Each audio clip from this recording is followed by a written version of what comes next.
കേന്ദ്ര സർക്കാർ ചുമതലപ്പെടുത്തിയ ദൗത്യം നിറവേറ്റി ശശി തരൂർ MP. റഷ്യ സന്ദർശനത്തിനിടെ ഇന്ത്യയുടെ ഓപ്പറേഷൻ സിന്ദൂർ ദൗത്യത്തെക്കുറിച്ച് ശശി തരൂർ വിശദീകരിച്ചു. തുടർന്ന് റഷ്യൻ വിദേശകാര്യമന്ത്രി സെർജി ലാവ്റോവുമായി ശശി തരൂർ ചർച്ച നടത്തി.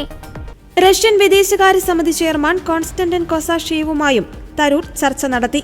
കൂടിക്കാഴ്ചയിൽ ഇസ്രായേലും ഇറാനും തമ്മിലുള്ള സംഘർഷവും ചർച്ചയായി. വിഷയത്തിൽ റഷ്യയുടെ പിന്തുണയും ശശി തരൂർ തേടി. യാത്രയ്ക്ക് മുൻപും തരൂർ പ്രധാനമന്ത്രി നരേന്ദ്രമോദിയുമായി ആശയവിനിമയം നടത്തിയെന്നാണ് സൂചന. മോദി സ്തുതി വിവാദങ്ങൾക്കിടെയാണ് കേന്ദ്ര സർക്കാർ ഏൽപ്പിച്ച ദൗത്യം ശശി തരൂർ പൂർത്തിയാക്കിയത്.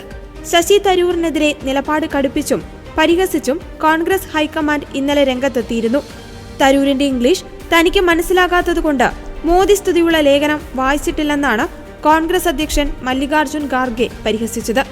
പറയുന്ന കാര്യങ്ങളെക്കുറിച്ച് ബോധ്യമുണ്ടാകണമെന്നും ജയിപ്പിച്ചുവിട്ട ജനങ്ങളോട് ഉത്തരവാദിത്തം കാട്ടണമെന്നും AICC general secretary KC Venugopal നിലപാട് കടുപ്പിച്ചു.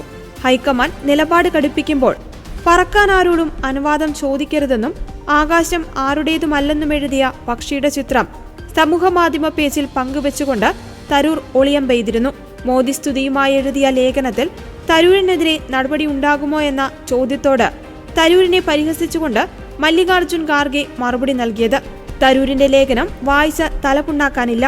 രാജ്യമാണ് ആദ്യമെന്ന നിലപാട് തന്നെയാണ് കോൺഗ്രസിന്റേതും. രാജ്യത്തിനായി യുദ്ധം ചെയ്തിട്ടുണ്ട്, ഇനിയും ചെയ്യും. നടപടി ഉണ്ടാകുമോ എന്ന ചോദ്യം ഒഴിവാക്കി. ഇംഗ്ലീഷ് അറിയാത്തതുകൊണ്ട് തരൂരിന്റെ ലേഖനം വായിച്ചില്ലെന്ന് ഖാർഗെ പരിഹസിക്കുകയായിരുന്നു. അതേസമയം ലക്ഷ്മണരേഖയെക്കുറിച്ച് നേരത്തെ ഓർമ്മപ്പെടുത്തിയ AICC general secretary KC Venugopal തരൂരിന്റെ നീക്കങ്ങളിൽ കടുത്ത അതൃപ്തി അറിയിച്ചു.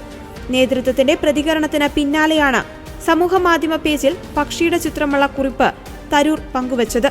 പറക്കാൻ ആരുടെയും അനുമതി ചോദിക്കരുത്, ചിറകുകൾ നിങ്ങളുടേതാണ്, ആകാശം ആരുടെയുമല്ലെന്ന ചിത്രത്തിലെ വാക്കുകളിലൂടെ ആരുടെയും നിയന്ത്രണത്തിലല്ലെന്നും ആരും നിയന്ത്രിക്കേണ്ടെന്നുമുള്ള പരോക്ഷമായ സന്ദേശമാണ് തരൂർ നൽകിയത്.